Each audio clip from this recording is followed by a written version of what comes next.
Ungana na maombi haya ikiwa unauza kitu akipati mteja kwa muda mrefu, yani kimekuwa sugu. Unajaribu njia hii na hii, kuna wateja wanakuja kabisa, unaona kwamba wamefika eneo la tukio lakini watapotea, hawarudi tena. Wengine watasema nitarudi, ndio mwisho wameshapotea. Kitu chako kimekuwa sugu, akipati wateja wa kununua, akipati wateja wa kweli. Unapata wateja wanakimbia, unapata wateja hawadumu. Unasema Mungu nisaidie, nawezaje kuweza kufanyikiwa kukiuza kitu hichi? Jambo la msingi kwanza, inatakiwa tukikomboe hicho kitu. Kuna vitu vinamilikiwa katika ulimwengu wa roho. Yani unaweza kawa wewe unakimiliki lakini kina umiliki mwingine katika ulimwengu wa roho. Mtu anapotaka ame au ahamishe umiliki, zile madhabahu zinakataa.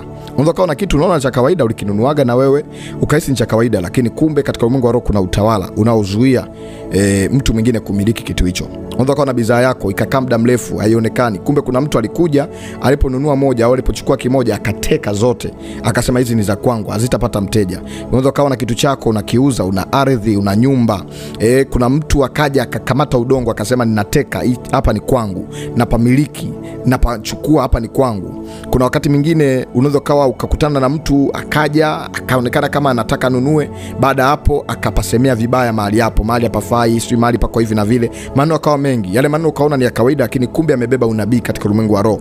Basi akapazuia kabisa pale pasipate mteja, na ukawa kweli upati mteja wa kitu hicho.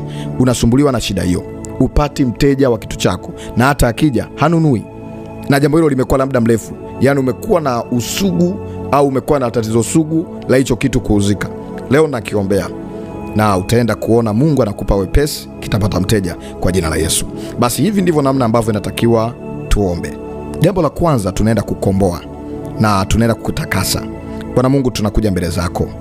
Ninatakasa kitu hiki ambacho kinauzwa. Natakasa kwa jina la Yesu. Naondoa kila manuizo, kila matamko yaliyowahi kutamkwa juu ya bidhaa hii, juu ya mali hii, juu ya kitu hiki ambacho mtu huyu ameinua imani yake kwa kuinua mkono wake mmoja juu kujiambatanisha na maombi haya. Haijalishi kitu hicho kipo wapi, pengine ni cha kushikika au sio cha kushikika, pengine kipo mbali naye au karibu naye. Baba, kwa kuwa yeye ndiye mlengwa na yeye ndiye mmoja kati ya wamiliki, kwa mamlaka niliyopewa, ninavuta na kuzumu katika ulimwengu wa roho, na ileta hiyo mali. Kama inagusika Baba, ninaigusa. Iwe haigusiki, na itamkia kwa jina la Yesu.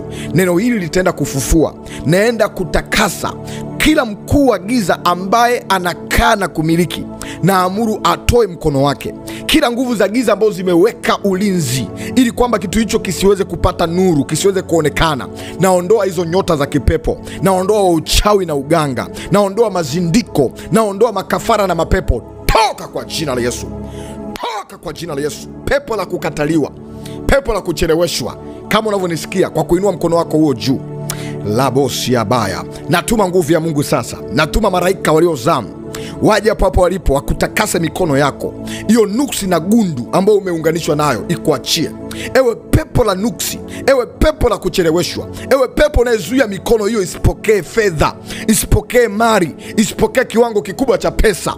Ewe maagano, iwe ya kifamilia, iwe ni maagano ya nani alikusemea chochote, ninafuta ya kuachie kwa jina la Yesu, na kukomboa katika ulimwengu wa roho. Wewe mwenyewe muuzaji, kama kuna mahali uliwekewa mpaka kwamba hautawezaga vuka pale, hautauzaga hicho, na ukiuza hicho basi pesa ipatikane iende kwenye matatizo, na uondoa huo mkataba, na uondoa huo mkataba, na ondoa hilo agano. Na tamka ufunguliwe kwa jina la Yesu, na tamka ufunguliwe kwa jina la Yesu, na kutakasa kila uzito walioweka kwako. Pengine walikutamkia maneno ya kwamba wewe uko hivi na hivi na hivi, kwa kusema maneno yakachafua hata hiyo bidhaa, na kutakasa na kufungua ufahamu wako, akili yako ifunguliwe. Kama kuna mtu yupo katikati anayezuia, pengine ni mtu wa karibu yako, uliamini kwamba ndiye anaweza kusaidia, kumbe huyo ndo anayetumika kufunga, na amuru kwa jina la Yesu aondolewe, na muondoa katikati ya biashara hiyo, na muondoa katikati ya bidhaa hiyo, na kufungua wewe na hiyo bidhaa. Mpokee ufungulivu katika jina la Yesu. Kama Bwana aishivyo, naita mteja sahihi,